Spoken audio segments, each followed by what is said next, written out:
today we're doing it fast, okay, my good friends. So now we're doing the heart, and the first order of business of the heart is determining which is the anterior side, which means the side that is closest to you when you hug somebody, okay? And if you look here, this is more vertical. So this is definitely the back, because this will be the posterior interventricular groove, okay? Or posterior interventricular sulcus. So this is not I smacked it. This is not the front. So we keep rolling, and then we keep rolling. Oh my God, bing, we see it. Once you see this line crisscrossing from the right, from here to, to this will be the left on this one, okay, to the right side, which is this, that will be the anterior interventricular groove. So in the exam, I'll just point to this line, you'll see it, and then it will be the anterior interventricular groove, anterior interventricular sulcus. Sometimes you can just call it interventricular sulcus or interventricular groove, but I really want you to say anterior interventricular groove to show that you know which side it is. Okay, my good friends? Okay, and like I said, because this person is facing you, this will be their left side, and this is where, you see what I'm saying? So if I point to this muscle, to the area here, and I say, what's the chamber of the heart? You'll be like, left ventricle. If I point to this side, right ventricle. Okay. So this is the right ventricle. And if I point here and I'm like, what's this structure? What would you say? Right auricle. Oh, right auricle. Okay? On the right side, if I'm pointing here, because I know, you know how these things get all torn up and stuff, and you don't see the blood vessels. On the right side, if I was to say, what is that major blood vessel? And I'm pointing kind of towards the same area, superior vena cava. Yeah, superior vena cava, or you can just say vena cava, because in this case, we don't even see the inferior one, it's all cut off. But this one definitely is the superior vena cava, you understand? So you could say superior vena cava in there. You could even say inferior vena cava, but that won't make sense too much. Or vena cava, just vena cava, I don't mind. For this, because you don't really see it, okay? So, but you can say superior vena cava is okay. You understand? Did you see the difference? When I was pointing towards the same area and I was like, what's that structure? You would say right auricle, okay? Because the blood vessel, I wouldn't call it a structure, I would call it that. I'll call it, because it's not a trick exam. I'm trying to just see if you know the structures. You understand? So if I say, what is that? And it's kind of same area, and what's that blood vessel, major blood vessel? Then you have to at least put a blood vessel there, even if you get it wrong. Don't be putting anything else. You understand? So read the question again. The question is your friend, because it describes what I'm looking for. Okay, my good friend, don't lose points unnecessarily. Correct? Yes. And then if I was to say, what's the structure? And we're on this side now. What is this? Right. Left auricle. Auricle, yes, left auricle. Do you see, my good friends? Left auricle, right auricle. Now, on the left side, now they definitely cut all those pulmonary. So, if I was to say on the left side, I'm kind of in the same area, and I'm like, what is that major blood vessel or blood vessels? What would you say on the left side? Aorta. Pulmonary vein. Pulmonary veins. I'm close to the, auricle. And the auricle is covering the atrium. So if a blood vessel is going to be close to the auricle, it's going to have to be the one that enters the atrium. You understand? So that would have to be the pulmonary veins. Pulmonary veins. Yeah, did you get it? On the right side, on the right auricle, it will be the blood vessel. If I say, what's that blood vessel, major blood vessel, it will be the vena cava or superior vena cava if you prefer, okay? Or it doesn't matter. I'll take all answers as long as you say vena cava somewhere in that answer, correct? Because I know that you can't really see the superior and the inferior. But you know that there's a superior and there's inferior. Okay, and then we go, once we determine this is the front side, this is the anterior side of the heart, right? Because this is the diagonal is sloping from the left to the right, right? This is the anterior interventricular groove, anterior interventricular sulcus, okay? And then we will confirm that indeed it is the, we'll confirm that it is the front, because we'll definitely see the pulmonary trunk coming out right here. You see what I'm saying? This was squished the wrong way. That's why I couldn't cut in the center, because it was squished all over the place like this. Okay? So, but you do see it right there. You see? Pulmonary trunk. Pulmonary trunk. You understand? The pulmonary trunk. And inside the pulmonary trunk, You see how the pulmonary trunk,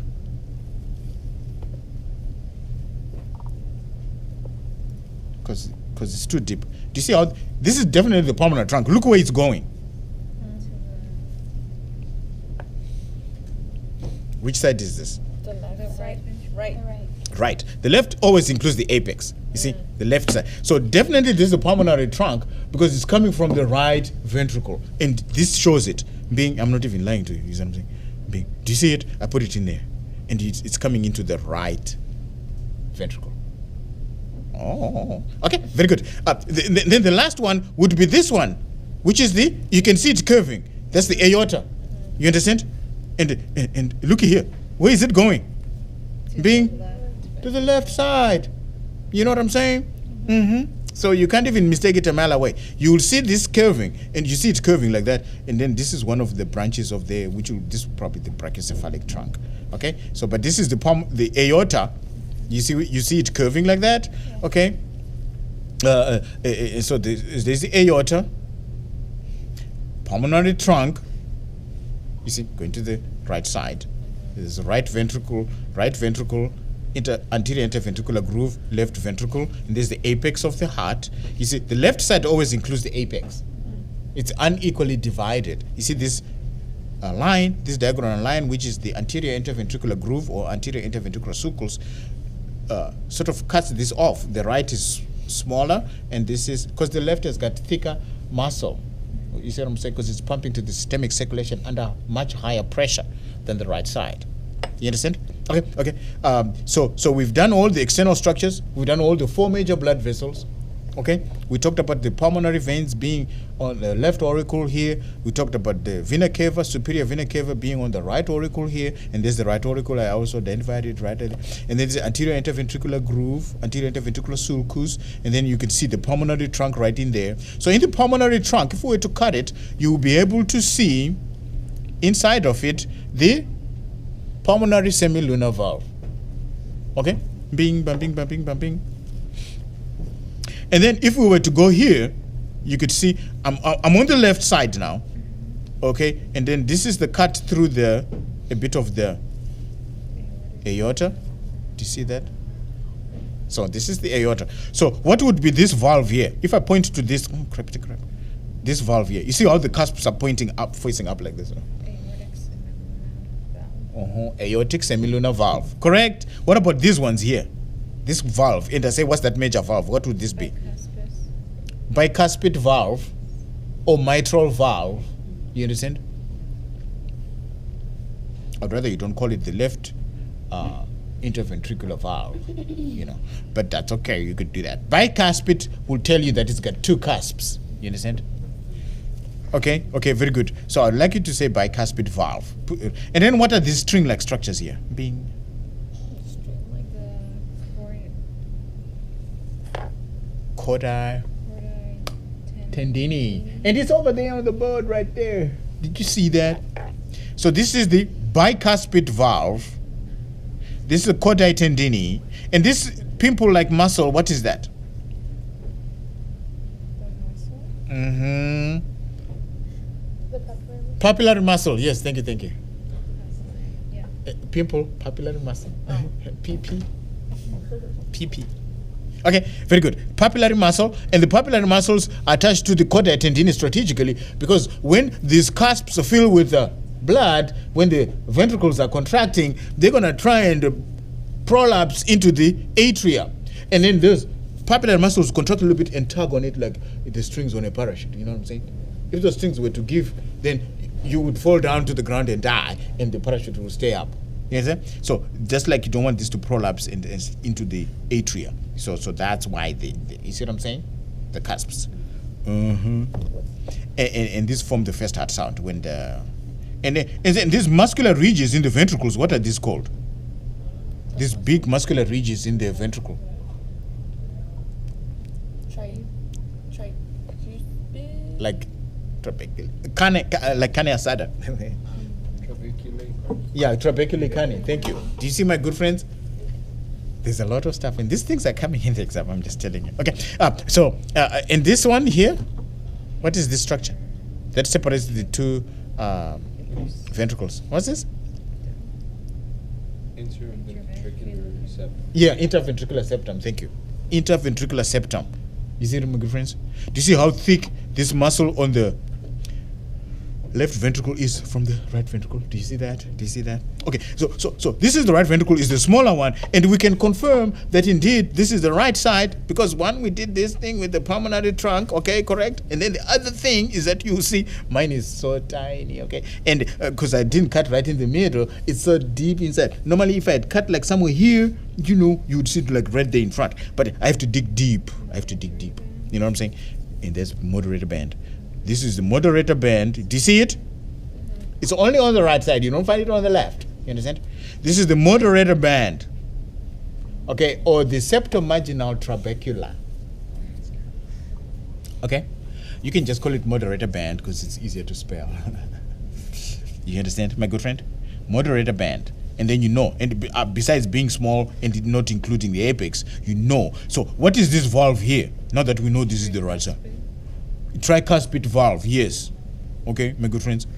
Okay, and then like I said, because we have to make a cut here, you know, for us to see the valve inside of here, which will be the inside of this blood vessel here that's coming out of the right ventricle. The blood vessel, you said? I said, what is the valve inside this major blood vessel that's coming out of the, you know, right ventricle? If I tell you the blood vessel name, you will know what the valve is called. So I'm not saying that. What's that? Pulmonary semilunar valve. You've got to say semilunar now. You understand? Pulmonary semilunar valve to distinguish it from the aortic semilunar valve. You see what I'm saying?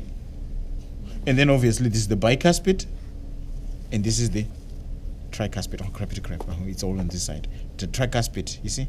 The tricuspid, all that. Okay? And then quadrate tendini, the string-like structure. And then this string-like structure is the moderator band or septomarginal trabecula. You understand? And there's the interventricular septum. So we got the four major blood vessels into and out of the heart. And then we got the four major valves protecting the blood so that it's going in one direction. Okay, so I'll pick some of that, and I'll pick all of everything, so that nothing is ignored. You understand? I'll pick some blood vessels, I'll pick some structures, you know, and then the other structures that are these smaller muscles, muscle ridges in the auricles would be the, you see these ones? Musculi pectinati, or you can call them pectinate muscles. Yeah, pectinate muscles, these ones. My good friends, do you see how pectinate muscles are much smaller muscular ridges compared, you know, so these ones compared to the big muscular ridges in the ventricles called trabeculae cani. Okay, my good friends, so that's all the internal structures, all the blood vessels, major blood vessels into these are the great vessels because they are big in diameter. Okay, and then also the valves, the four valves. Okay, we did all that, and then of course the interventricular septum, the trabeculae cani, and then the musculi pectinati or pectinate muscles, whichever floats your boat. Okay, so we can shut it down now. We're done the